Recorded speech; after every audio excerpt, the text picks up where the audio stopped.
Professor Louise Hitchcock is currently Professor of Archaeology at the University of Melbourne and is involved in a number of research projects, including the investigation of the relationship between the Aegean, Cypriot, and Philistines architecture, identity, island archaeology, and globalization in the late Bronze Age, to name a few. And actually, as part of her postdoctoral research, she also was the senior Fulbright Fellow at the Cyprus American Archaeological Research Institute, that is CARI, in Cyprus. She has authored over 100 articles on a variety of very interesting topics, including piracy, feasting, collapse studies, and the social and economic impact of plague. Today, she's with us to discuss Cyprus in the Bronze Age. So, again, Louise, if I may, welcome to the podcast. Thank you very much, Andreas. Great to be here. So, I'm going to, when I think of listeners on this podcast, I feel like there's a healthy mix of experts and novice listeners. So, before we dive into the Bronze Age in Cyprus, I was hoping you could just tell us what exactly defines the Bronze Age, and if you could maybe highlight some of the active regional powers during this period.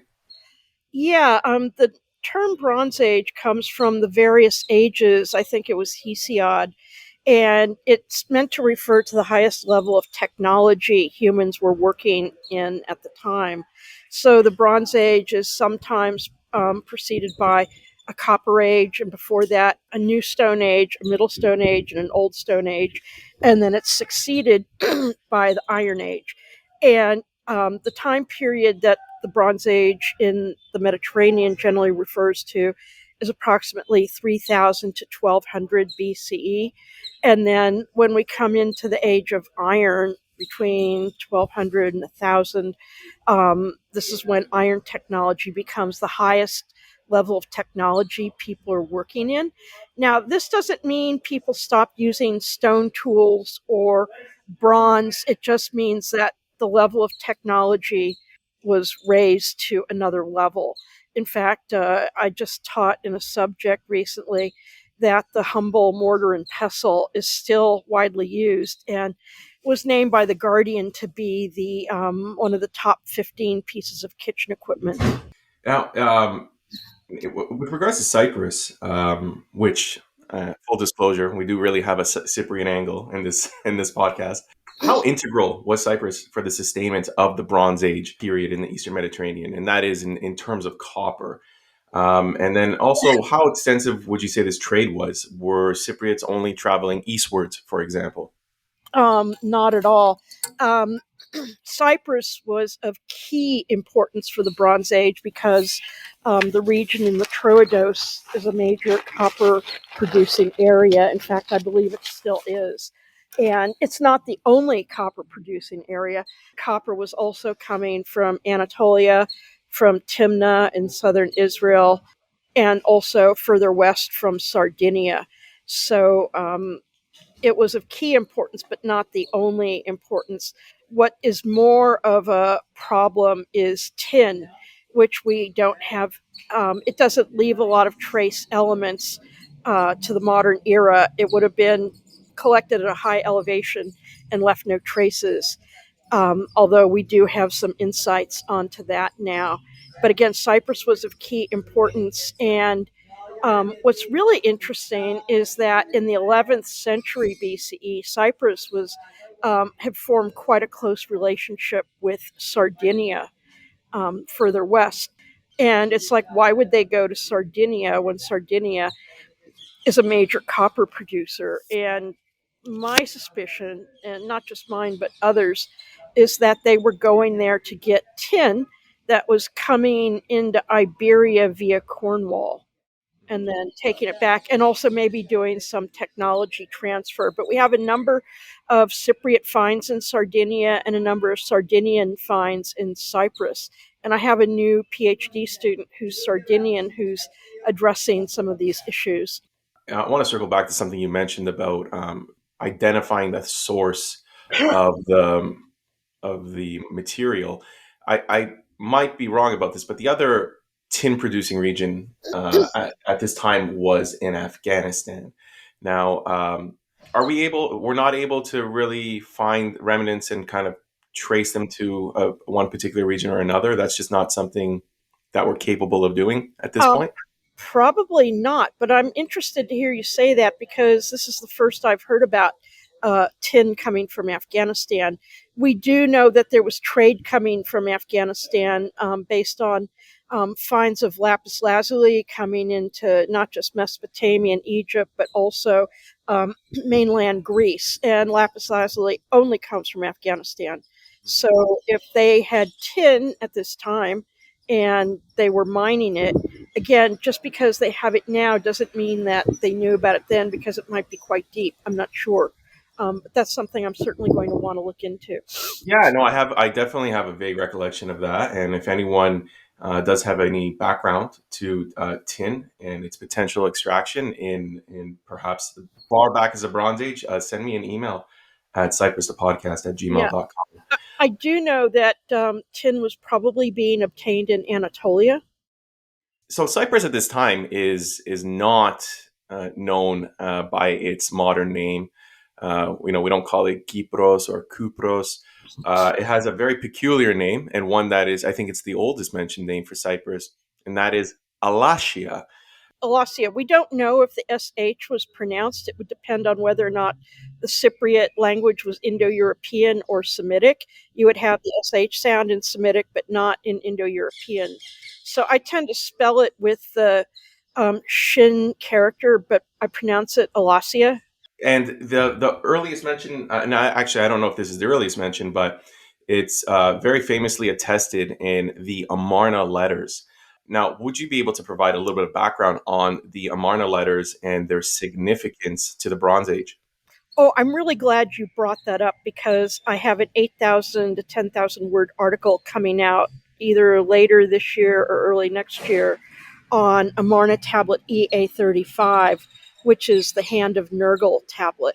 But to back up a minute, the Amarna letters are something like over 300 um, texts written in cuneiform, mostly Akkadian or a Canaanite dialect of Akkadian, and they were found in Tel El Amarna, Egypt, in the city of Akhenaten, which was named Akhtaten, and they date to a very specific time period around 1342 to 1325, something like that. And one thing it shows is that these letters come from all over the Mediterranean and the Near East, indicating that Akkadian was a type of lingua franca of the era. It was a diplomatic language, much the way French was a lot in the 18th and 19th century, and English has come to sort of replace that a bit more today.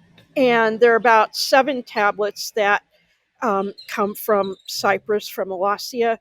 It used to be controversial that Cyprus was Alashiya. Not everybody accepted that interpretation. However, in 2004, an article was published in the American Journal of Archaeology by Yuval Gorin and some collaborators, and they did a petrographic analysis of some of the tablets, some of the Alashiya tablets, and it actually shows that the clay, with the exception of one of the tablets which may have come from Western Cyprus, that they come from the area around Alashiya in the Troodos or Calabasas in the south. So it pretty much nails it down that Bronze Age Cyprus was ancient Alashiya. And the Hand of Nergal tablet that I referred to, Nergal is the Mesopotamian plague god, who's was worshipped in Mesopotamia from the Ur-3 period around 2200 BCE up until the 7th century BCE, and his cult extended throughout Anatolia and Cyprus, obviously, and all over the place. And in this tablet, EA35, which is in the British Museum, the king of Cyprus, who is unnamed, is explaining to the king of Egypt. He's apologizing that a shipment of copper is late and not as big as promised because his workers were gripped by the hand of Nergal, which means they were suffering from some kind of pandemic plague. And so this is really important for understanding the role of plague in Cyprus, for understanding that Alashiya is Cyprus, and from understanding that Egypt was having diplomatic relations with Cyprus at this time.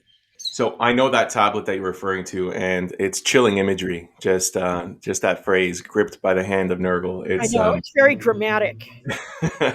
yeah, it really is. This part, I don't know if this is still debated, and I do believe that there's a little bit of disagreement, I suppose, from the text that we have, and the archaeology. So the $64,000 question is: did Alashiya refer to the entirety of the island, or to a particular city? And what's your take on what the archaeological record shows? We still really don't know for sure. Certainly, the name of Alissa, where you have this monumental building at the village of Alissa Paleo Taverna, it could be named for that. But and the name Alashiya goes back earlier, though, to the 15th century, and a lot of people used to believe it referred only to Enkemi, and that Enkemi ruled over the island. Since that view was first put forth, a number of monumental administrative centers have been uncovered in Cyprus, at Alassa Paleo Taverna, at Kalavassos Ias Demetrius, and at Moroni Vornes. And so it's very clear that there are a number of central administrative centers in Cyprus. It's also clear that there was some form of hierarchy, as one of the Amarna tablets is addressed between the governor of Akhtaten and the governor of Alashiya, but we don't know exactly where that is. It could be like a sort of what we call a secondary center. And it's very clear that there was a number of administrative centers, and it could just be that Alashiya was a name that people outside of Cyprus used to refer to the entire place. For example, the Egyptians often refer to people coming from the islands as coming from the Great Green without being more specific. So I'm kind of dodging your bullet. I would Yeah. be quite happy to see Alissa Paleo Taverna as Alashiya, because it is the largest, it's one of the largest, most impressive buildings in the Mediterranean at that time outside of Egypt.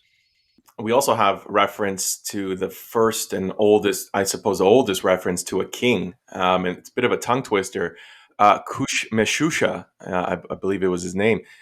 How would you pronounce it? Maybe Kusmasusa, I'm not sure. Kus. And again, this is the only reference, I believe, to a king at this time. And again, whether or not that refers to the entirety of the island, or to a specific city, I guess it's still up for debate. And I haven't really looked specifically into that particular king. I've focused yeah, more on archaeology.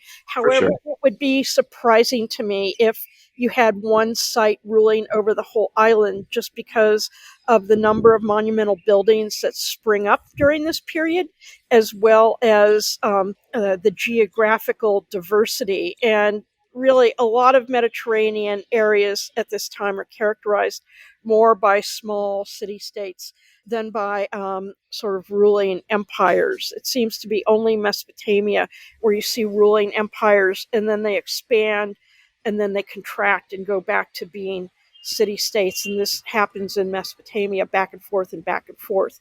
And with Crete and with the Greek mainland, you tend to see a number of different centers. Oh, I would say the Hittites also are a major ruling power, but you tend to, city states are more the norm, and that's what I would see for Cyprus. I know I do know that you are an archaeologist, so this you might not have spent as much time investigating the meaning of some of these tablets, but one Amarna tablet, I believe it's EA38, called "A Brotherly Quarrel." In one of the letters from Alashiya, they refer to the king of Egypt as brother, and a lot of that, you see a lot of that language. Is that merely a formality, or would that suggest some sort of equal footing It's what between? they call both. It's what they call in anthropology, in linguistic anthropology, an honorific. Honorifics are still studied today. One of my former students studied honorifics in Thailand for her PhD. And when they address each other as my brother, it means they're addressing each other as equals. When they say my son, it means they're addressing each other as unequals. It doesn't have anything to do with actual familial relationships or incest or any of that. And this is quite common amongst a whole host of cultures. For example, in North American Indians, which you might be familiar with, you have potlatch ceremonies. And in these Indian tribe or Native American tribes, rather, you have various kings trying or chiefs trying to outdo each other with throwing lavish feasts. And there's one sculpture that shows it's a statue of a chief holding what looks like a child on his lap. And if we didn't know, because this was studied in the historical period, that this was another king, we would think it was a father and son. And it was a way of diminishing the status of this king by identifying him as a child and a subordinate.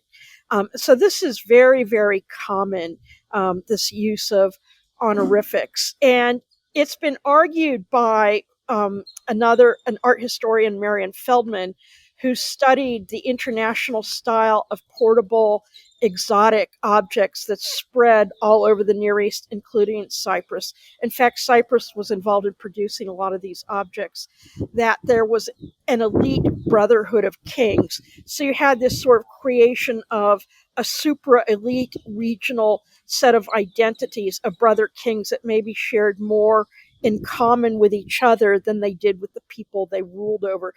So if we jump ahead a little bit, it appears we have waves of settlements to Cyprus at this time, beginning from the Levant and then later from Anatolia, based on the settlement structures, the archaeological evidence that we have. That's right. Now, but in the 12th century, we see the beginnings of a different material culture. We also see the arrival of the undeciphered Cypro-Minoan script. You're late. You're late. Oh, am I late? I got the timeline. So when does the Cypro-Minoan script arrive? Cypro-Minoan script appears in Enchemy, I think, in the 15th century BCE. You might have more of it from these later periods, actually from the 13th, not the 12th, because a lot of times these tablets weren't baked. They may not have been intended to be saved if they were administrative records, so they might have just disintegrated. The one from Enchemy, I believe, was found in a fire. So it appears first in the 15th century and continues into the 13th. I don't know if we actually have any of it from the 12th. We do have a Greek inscription from the 12th written in Cypro-syllabic, which is on a kebab spit from a grave at Kuklia Paphos, which spells the name Opheltu, which is belonging to Opheltes. But the Cypro-Minoan script appears much earlier. There's also an example of it from the Philistine city of Ashkelon, but there's not enough of it to decipher it. Now, does this imply a Minoan settlement or simply Minoan contact? And what would the archaeological evidence suggest about that? Because we also start seeing horned altars, which seems to suggest an appropriation of Minoan symbols of power. How do we reconcile all that? Well, I've recently been doing a bit of reading on secret societies, not secret societies in the present, but in anthropological cultures. And the purpose of secret societies is to create these sorts of relationships where you were sort of an insider or an outsider. And being an insider meant having specialized knowledge. Cypro-Minoan is definitely borrowed from the Minoan undeciphered Minoan language of Linear A. So the script was borrowed, but it's written somewhat differently and in different types of contexts. There's also quite a bit of Cypro-Minoan from Ugarit, indicating quite a strong trading relationship there. I haven't studied Cypro-Minoan in detail, but my former student, Brent Davis, is an expert on Linear A and has published also on Cypro-Minoan. But there's really not enough of it to say what kind of language it was.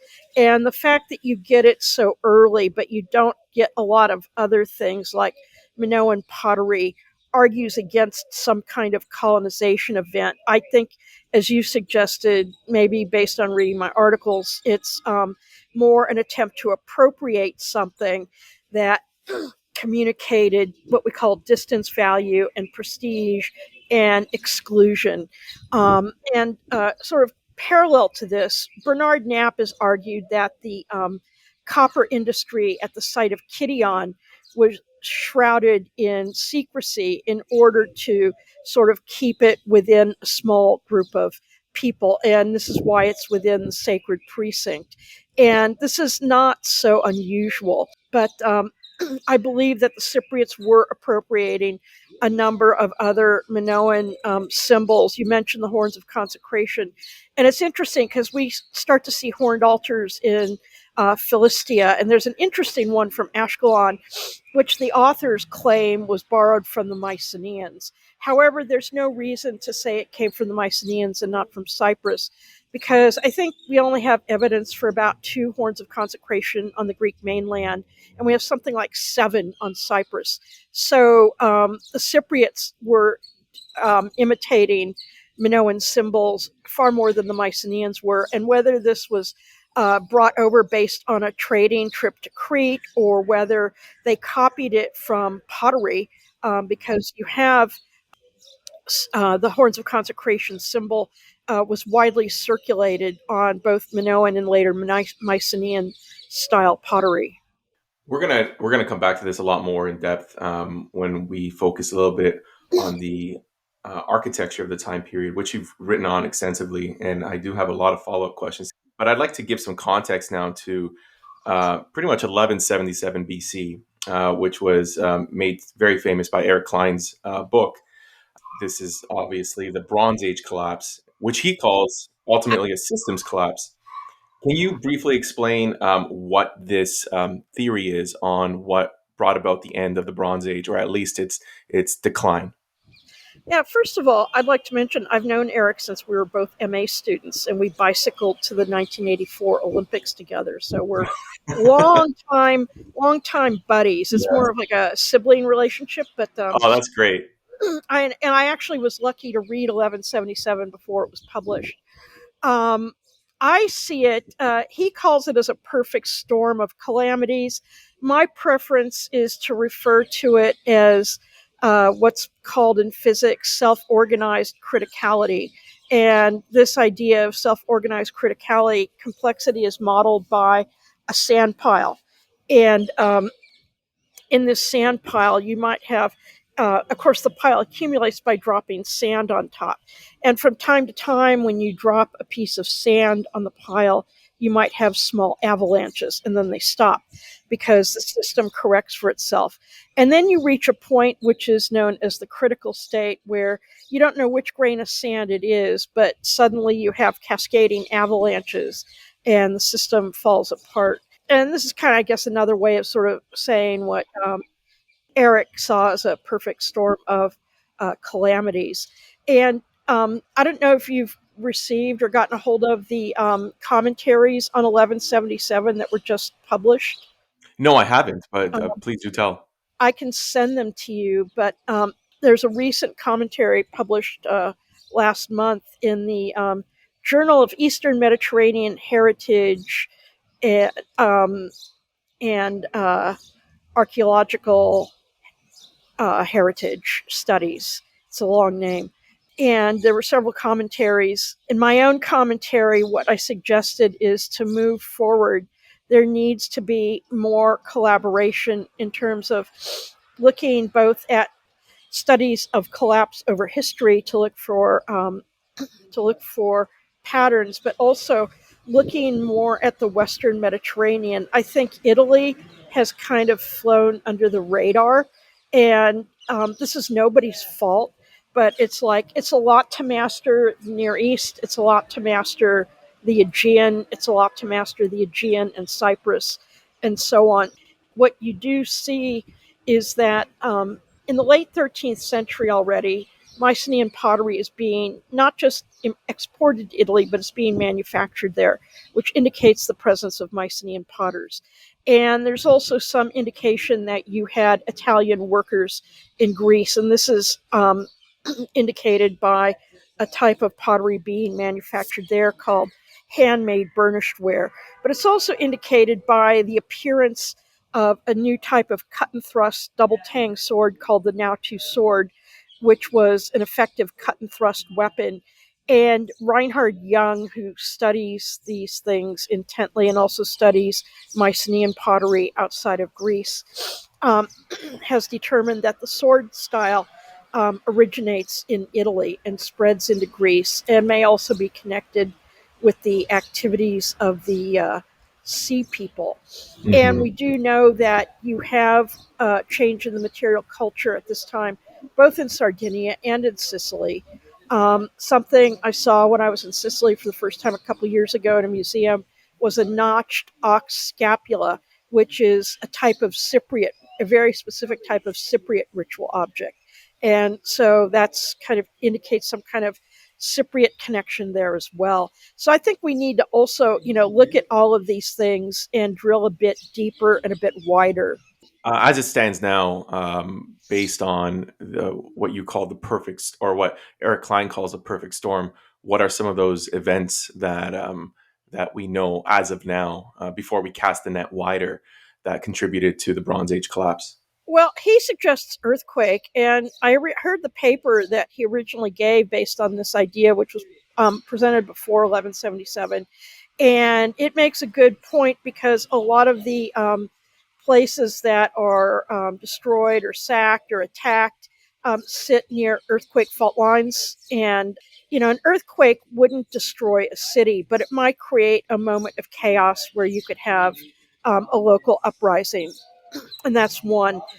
Another he mentions is the sea people, and Aaron Mayer and I have written this in more detail, suggesting that there was pirate activity going on throughout the Mediterranean, and that people were either killed in this pirate activity or they joined the pirates, which then snowballed into more and more, a larger and larger pirate presence, taking on the name of the various tribes of sea people. Sea people itself is a modern term.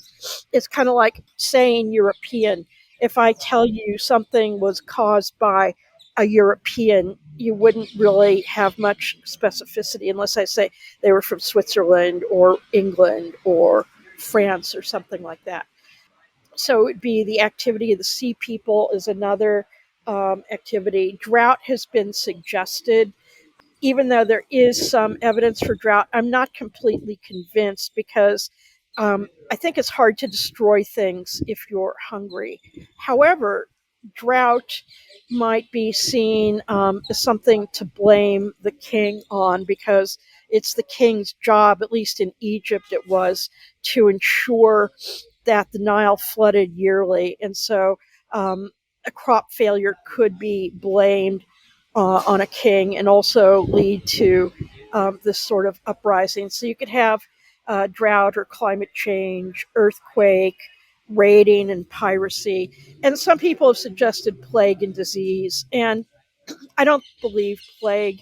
Having now researched this, I don't think plague alone is enough to cause this kind of issue because tablet EA35 dates to like the mid 14th century. And it's in the 13th century in Cyprus that you have the greatest proliferation of monumental building going on. So the Sea Peoples, traditionally they've been blamed. I mean, I think they had the lion's share of the blame for the Bronze Age collapse and the disruptions in Cyprus. And I'm glad you brought up the fact that they were there was a group with different identities, different names, including one of them called the Danuna, which Yes, I'm glad seemingly, you brought that up.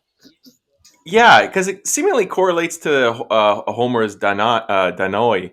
I don't, Anyway, the Neoi, yeah. You talk about assonance in one of your papers, yeah. and I wonder, like, there's a name that Cyprus is also known by, Iadnana.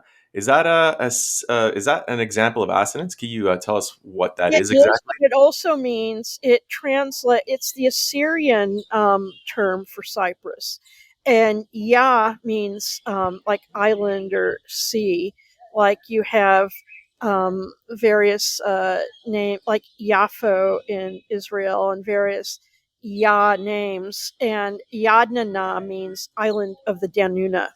So it seems like the group of sea people that um, settled in Cyprus were the tribe known as the Danuna. And the thing is, there's been a lot of concentration put on the Peliset or the Philistines because of the Bible and because Philistine sites now in Israel, with the exception of Gaza, have been so intensely excavated and studied. But I think really also, again, to go to the next level, we need to look at some of these other, we need to look at in terms of some of these other sea people sites. And so I think you do have Greeks settling in Cyprus, but they weren't alone because you also have Phoenician settlements in the Iron Age. And Cyprus has always been a sort of like, let's say, a melting pot. Um, and when you do have migration, and Asaf Yasser Landau, who I disagree with many things, but I agree with this, in his book on the Philistines, he talks about migration. And when people migrate, they often migrate to a place they had a familiarity with through trading. I think that could be one of the things happening in Cyprus. Also, something that's important to note, whereas a lot of sites in Crete and mainland Greece and coastal Levant were either destroyed or re-inhabited or show a new group emerging. Not all of the sites in Cyprus were destroyed. Several of the monumental centers were, but many of them just keep going on, and maybe the character changes. And so I think that that's what's going on. But I would say it's kind of what we would call a transnational or entangled culture. You mentioned that a lot of the towns or cities they survived, and that I've always found really fascinating because there was a lot of Cyprus was insulated to a large extent from the Bronze Age collapse. You know, there's a lot of towns or cities that we have devastation, for example, at Enkami, but we still have the continuation of copper trade, Cypro-Minoan script, and complex masonry. And I think there's other examples. I'm not sure if the Cypro-Minoan script continues, but you do Or have, we have, sorry, maybe I should, we still have literacy, and what I'm not going to call it Cypro-Minoan, but literacy still continues. and we know Uh, that Cypriots were going all the way to Sardinia in the 11th century. So, yeah. why was Cyprus so why was it in such a position to bounce back? I mean, I remember from a line in Eric Klein's book, he actually says there was a resilience in the restructuring of its political and economic organization. How do you make sense of that?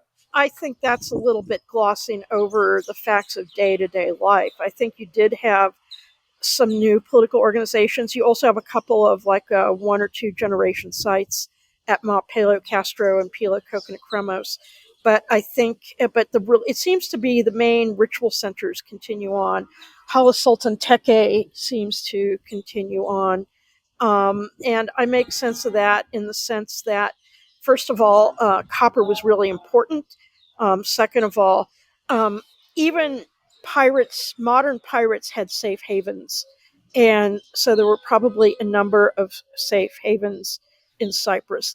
And then also, after the sort of 12th century collapse, which doesn't happen all at once, but happens over time, what happens, I mean, Cyprus was always kind of an independent entity, except for maybe local rulers. Um, but it's been argued that the Sea People attacks sort of weakened the Egyptian grip on the southern Levant and weakened the Hittite grip on coastal Anatolia. And with so many cities destroyed, maybe plunder just wasn't that profitable. And with the loosening of the grip, these places became attractive places to settle. 40 years ago, we would have called the 12th century the beginning of the Mycenaean colonization of Cyprus. And that was, I believe, principally based on pottery evidence. More recent archaeological evidence, I suppose, has challenged that interpretation, and we have a reinterpreted material evidence. So, is this what you would call a paradigm shift? To add on to that, how do we reconcile that with linguistic evidence? Well, I mean, is it a paradigm shift or just a problem of doing more research and having more detailed information? For example, There are a lot of chariot craters found on Cyprus, more than in the Greek mainland. So they were very clearly, the Cypriots very clearly like these. You find them in a lot of 13th century tombs. And when they were first turning up, I mean, and it used to be the methodology was much more simple, pots equal people. And there was a lot of excitement that, oh, this means the Mycenaeans were colonizing, okay? And when they actually were able to analyze the paint and analyze the clay, it turned out they were being made in the argolid, so they were being exported. But you do find some Mycenaean style architecture. So without a doubt, there were some people coming from Greece. But the thing is, if the Sea People are a mixed shipboard culture that formed as a separate culture based on being on a ship, just like Cyprus formed a separate culture initially by being on an island, just as the Minoans who came from Anatolia in 7000 BC formed a separate culture. You had changes taking place, first of all, but then you had some of them settling in Cyprus. That's not a problem. When I went to Cyprus for my Fulbright, which was for a year, I was all there full of an agenda to find this Aegean presence in the architecture. And I also, though, challenged my own biases, and this is based on hearing a lecture by Bernard Knapp, where he said you can't prove archaeology, you can't prove ethnicity through archaeology. And I'm not sure I entirely agree with him on that, but I tried to challenge myself. Instead of saying, oh, this is evidence of Mycenaean colonization, I always, every step of the way, question myself, why is this evidence of Mycenaean colonization? And I started looking at the masonry technique on Cyprus. And the earliest ashlar masonry on Cyprus comes from the west, from the fortress site of Nida Vikla, where you have door jambs with what we call drafted margins. That's where the side of the block is cut back so you can get a perfect join. And then you start seeing ashlar masonry and 15th century tombs at Enkemi. And then when you start seeing this explosion of ashlar architecture in like the late 14th, early 13th century on Cyprus, it's always unique. It's not like the Aegean. They may be imitating some Aegean forms and features, but the Cypriot technique is actually far more sophisticated than the Aegean. You see these enormous blocks with drafted margins and what we call maneuvering bosses, the little things that stick out that are used to maneuver the block into place. And this is something we typically associate with classical architecture. And so it's really, really advanced. The only evidence of drafted margins I was able to find in the Aegean are basically like 3 blocks on Crete. I think 1 from Malia and 2 from Festos, or I might have that reversed, but it's in an early article by Sinclair Hood. And so it was very clear to me that whereas the Cypriots were copying this Aegean feature, that Aegean feature, it was not Aegean. In fact, it was far superior. And Would it be fair to say that it's a Cypriot innovation? oh, yes, yes. I think it was. You do see a little bit with drafted margins in Ebla, I believe, and maybe at Ugarit, but I know I'm not convinced it's earlier. So I see it as a Cypriot innovation. I just want to circle back because I think anyone listening, and actually I should speak to my own perspective here, we might miss what the significance is of ashlar masonry and why this is such a hot topic, so to speak. People Yeah, even tell us ask, about that. what is ashlar masonry? It's basically masonry with a worked face that has it can either have an even appearance or it can have what we call a rusticated appearance. That is with sort of uneven chisel marks, giving it this look that we call rustic. So hence rusticated. And building an ashlar masonry, it was a big innovation in Crete, which the Mycenaeans later took up. Um, and, a lot of people say that the Minoans may have borrowed it from the Levant, but I think they were influencing the Levant to a large extent. Um, and they did some, I mean, the thing is, they had more stone to work with, which which helped. They may have been influenced by the Egyptians, not in the sense that they were building the same kind of buildings the Egyptians did, but we know there were probably Minoan workers in Egypt because we find their pottery there and things like that. They might have seen it and said, "This is a great idea. I'm going to have some of this and build something that will impress visitors." You actually mentioned in one of your papers, you coined the term international style for architecture. What is the international style exactly? Okay. Actually, the term international style goes back to a couple of earlier scholars, William Stevenson Smith and Hetty Goldman, and it's taken up by and Janice Crowley, and it's taken up by Marian Feldman, who calls it international koine. However, they don't apply it to architecture; they apply it to small portable objects that are in what we might call a style, combining styles from different places. So, as let's say you have a conical rhyton found in Episcopi Bambula, and but it's made out of faience, which is more of an Egyptian material, and the shape being conical is something we associate with the Minoans and Crete, and later the Mycenaeans. And then some of the iconography on it is Levantine. And so it's taking these different elements and combining them to make it really not sort of unclear where it would have originated from, but at the same time, let's say I gave you one of these. Or let's say in modern times, I gave you a bottle of Scotch whiskey from Tasmania, and you might proudly place this on your fireplace mantelpiece. So when your friends come over, they would be impressed by seeing it. And you would be able to tell them all about it because you have the specialized knowledge. And that's what the international style is. And I think Cyprus was creating this kind of international style of architecture that had some things that were familiar and other things that were really different, would be impressive to visitors. So I get what you mean. Aegean styles doesn't necessarily indicate Aegean people, but with linguistic evidence and even naming, let's just circle back to the Danuna, conceivably giving their name to the island at one point. What is your take on Aegean colonization? I don't know if that's probably not the right word. I know Bernard Knapp believes this was neither colonization or immigration, but hybridization. So is this an apt characterization? I actually hate his term hybridization, although I used it in the beginning, because if you look up hybridity in the original use of the term, it refers to crossbreeding of plants and animals, indicating two breeds, not. I think what we're looking at is something much more diverse, and this is why I prefer entangled or transnational. Also, a problem with hybridization, it can be used to it's almost a meaningless term in the sense that it can refer to a particular type of art combining different styles, which would be an elite product.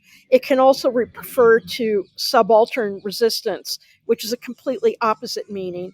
So I tend to prefer entanglement or transnational or transcultural. But I think it is sort of a transcultural environment in that you do also have Phoenician cities in Cyprus. This doesn't mean they didn't all speak Greek. Maybe they did, or maybe half of them did. I really don't know.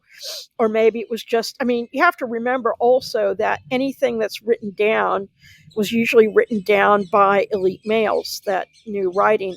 Most people didn't need to write in the ancient world because it was writing first and foremost was usually transactional. And so, even if you were, let's say in Mesopotamia, you wanted to sell your house to your neighbor, you would go to a scribe to execute the contract because you couldn't write, and then you'd put your seal on it. So, you know, I think it was there were a lot of Greeks on Cyprus. I don't like colonization simply because it sort of implies this 18th or 19th century notion of like a superior people bringing culture to the backward natives, which Right. Yeah. Cyprus were anything but that. And it's like, you know, if the Mycenaean civilization was so good, I mean, it was kind of wiped out in the 12th century. Why would they be mounting a big colonization movement. And the thing is, for the time it was these ideas were written down, it made sense because what we had, we had the Homeric sagas, we had a little bit of Troy, we had the Mycenaean palaces. So within that framework, that kind of narrative made sense. But I mean, the thing is, what you have to be willing to do with archaeology is to, when you get new sorts of evidence, is to revise your models and revise your idea. I mean, when Aaron and I came up with the pirate model, which we didn't do it because we're not absolutely confident this is what it was, but it seemed to be a model that fit the evidence of having um, various different cultural influences like Italian weapons, Cypriot notched animal scapula, which were used for divination, um, and maybe identity coalescing around Mycenaean style drinking activities, just as in 18th century piracy, identity coalesced around the Jolly Roger flag. Sort of a symbol that identity could coalesce around without necessarily reflecting the the birthplace of each individual. Migrations, I fully understand. They're notoriously difficult to prove archaeologically too. Is there anything that could conceivably change this in the future? I don't know because anthropologists tend to view identity as something cultural, not something based on DNA. It's like with the Ashkelon Cemetery, which is a very small sample. They have them coming from somewhere in the Mediterranean, and that's fine, but they weren't, Ashkelon doesn't have a lion gate or a lot of the other things we associate with Mycenaean culture. It's like, it's not where you come from, it's what you become through your daily routines. There's a famous Greek poet, Odysseus Elaetes, who says, Greekness, it's not where you were born, it's what you become. And I think that's very apt. A few years ago, when I was in Israel, I was lucky enough to go to the Samaritan sacrifice in Mount Gerizim. And the Samaritans are a group or a tribe of um, Israelis that trace their origins back to the original Israelites. And they still carry out the traditional Old Testament sacrifice of sheep for Passover. They sacrifice one sheep per family. And about 120 years ago, there were only 7 families left, so 7 sheep. And they increased their bloodline by marrying Eastern European women. So now they're up to, I don't know what it is today, but in 2007, it was up to 45 families. So, I mean, ethnicity is something that's malleable. Right, and I totally agree with that. Identity is flexible. It changes. It adapts. It's not something that's encoded in our DNA. And that and I feel that we encounter that a lot of the times, especially with the misunderstandings of how DNA identity technology works. When you drop your saliva, send it off in the mail. There's It's a lot of interesting to know where maybe your ancestors came from, but it doesn't really tell you who you are now.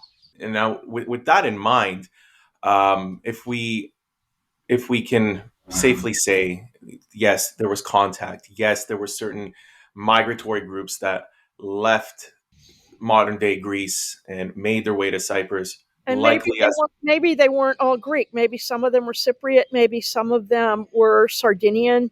There was probably a mixture of people. absolutely, absolutely. Inevitably, some settled, maybe some didn't. What was the appeal then in the way? And this might be a little hard to answer this question, but what was the appeal in ultimately adopting many of these Greek markers of identity? That's principally language, for example, Well, especially when if you consider Cyprus was in a more stable position, so to speak. they aren't adopted immediately. The Cypro-syllabic script, which was used to write Cypro-Minoan, continued to be used to write Greek, although you have the Greek alphabet taken up. An alphabet is a heck of a lot more efficient to use than a syllabic script. I did my master's in the history of Mesopotamia, and I had to study Sumerian and Akkadian. I also studied Hittite. And the thing is, with Akkadian, there are 600 commonly used signs. And sometimes the values of these signs are different depending on context.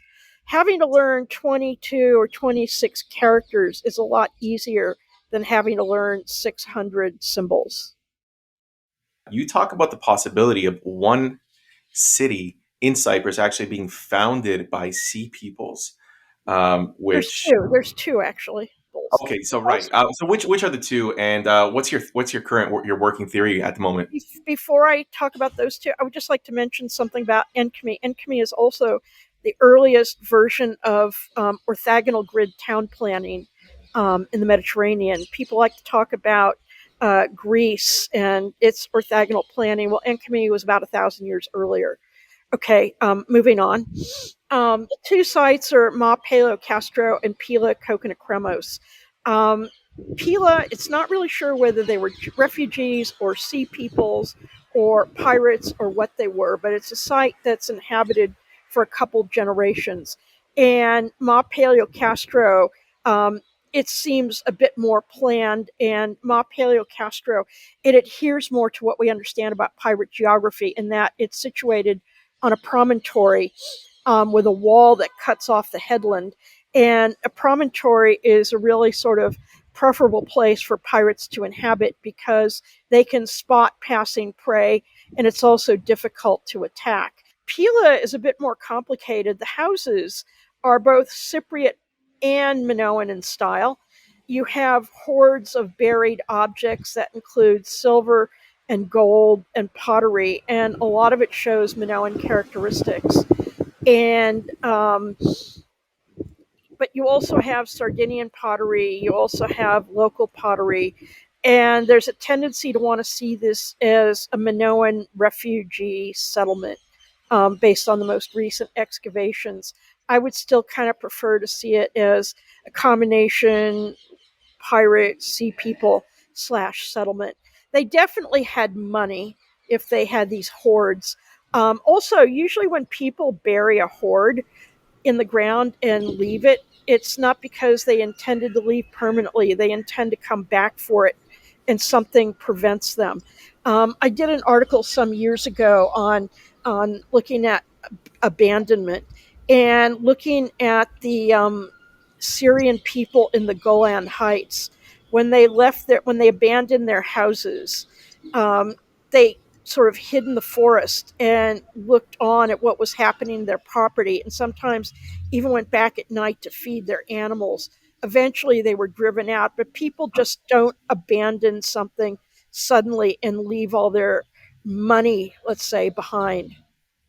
Do you have any plans in the foreseeable future after you're finished in Israel to revisiting some work in Cyprus? I know Well, you're obviously still working on it with regards to the one tablet that you're going to be publishing soon, but any plans to visit? Well, I revisit it fairly regularly in that when I was in Cyprus for 1 year in 1999, I collected a lot of information, such as the article I sent you that came out about 2 years ago now that was on all the Masons marks of Cyprus. There's some more information there to look at. And I have almost a complete draft manuscript for a book that I would like to publish when I retire on Cypriot architecture. The thing is, my institution likes us to publish 2 or 3 items a year, and that's easier to do with articles. But I have by no means left Cyprus behind. And in fact, it's working on Cyprus that led me to the Philistines because Cyprus led me to the Sea People.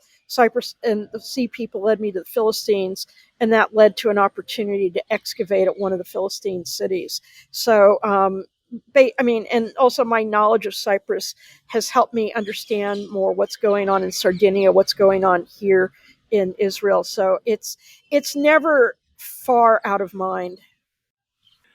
This was really a great conversation, Louise. Thank you so much. Pleasure. And the thing is, there is a lot to debate. It means there's a lot we still don't know, but at the same time, our information is a lot more. We have a lot more information to work from. Well, I hope you have a great evening, and I will be in touch, Louise. And have a great weekend. Thank you. Yeah, you too. Take care. Enjoy. Bye, Andreas. Bye.